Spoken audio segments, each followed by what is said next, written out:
이번 시간에는 우리 프로그래밍 기법에 대해서 같이 한번 살펴보도록 하겠습니다.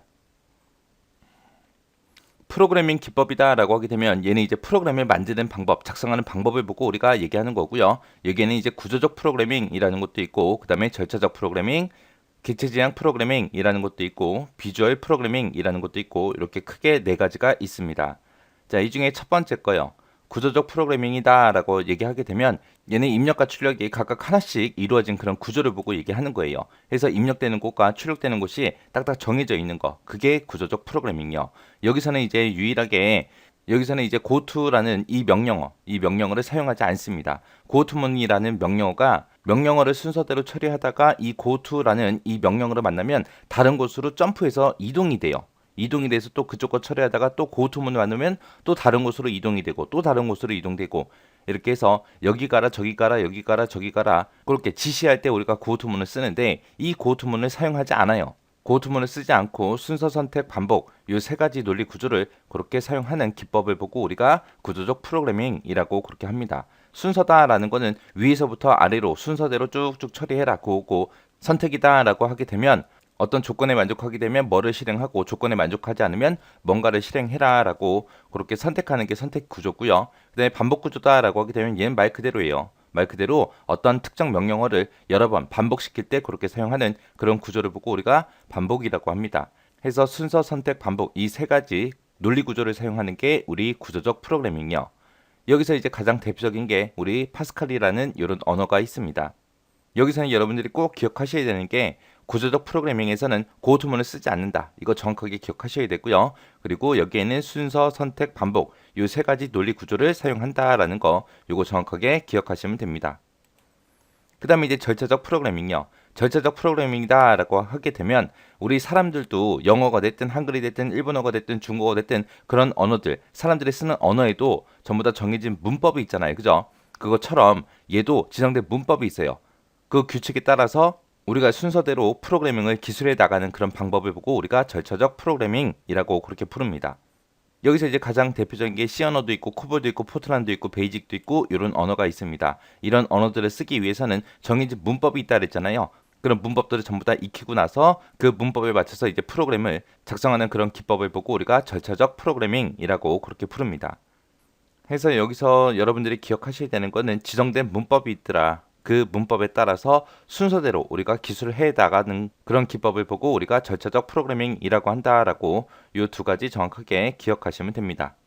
그 다음에 이제 객체지향 프로그래밍이다 라고 하게 되면 얘는 객체라는 거를 중심으로 해서 프로그래밍 하는 그런 기법을 보고 얘기해요. 그래서 여기 보게 되면 이제 객체라는 말이 나오죠. 이 객체를 중심으로 한다라는 거 정확하게 기억하셔야 되는데, 여기서 얘기하는 객체가 뭘 얘기하냐면은 내가 특정 수치 계산하는 그런 프로그램을 하나 개발할 거예요. 그러면은 숫자를 계산할 때는 우리가 더하기를 할 수도 있죠. 빼기를 할 수도 있고요. 곱하기를 할 수도 있고 나누기를 할 수 있습니다. 이런 더하기 하는 기능을 따로 만들어 놓고 빼기 하는 기능 따로 만들고 곱하기 하는 기능 따로 만들고요. 나누기 하는 그런 방법도 따로 만들고, 그리고 이제 프로그램을 만들었으면 이제 출력도 해야 되겠죠. 그래서 인쇄할 수 있는 그런 기능도 내가 따로 만들어 놓고, 그리고 화면으로 출력할 수 있는 그런 기능도 내가 따로따로 만들어 두는 거예요. 이런 기능들을 전부 다 따로따로 다 만들어 놓고 필요할 때마다 이런 기능들을 내가 불러다 쓰는 겁니다.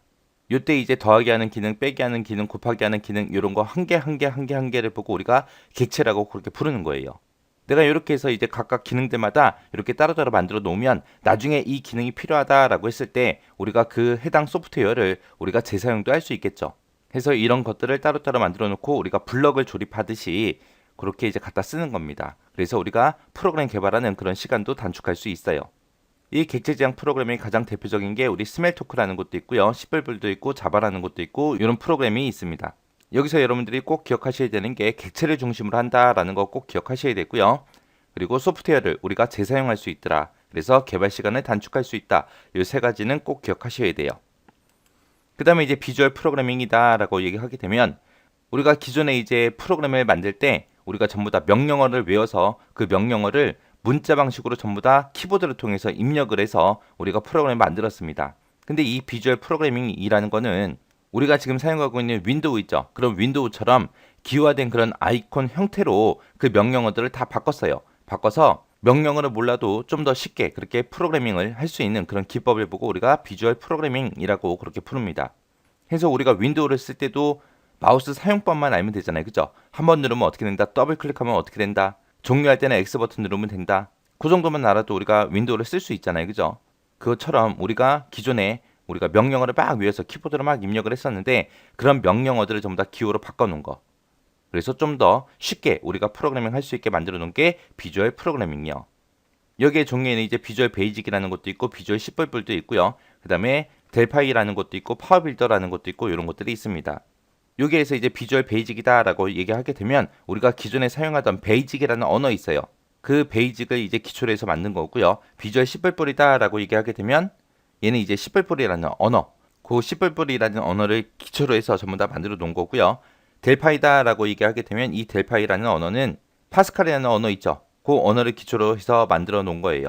그리고 파워빌더다라고 얘기하게 되면 얘는 우리가 쓰는 C 언어를 이제 기초로 해서 만들어 놓은 겁니다.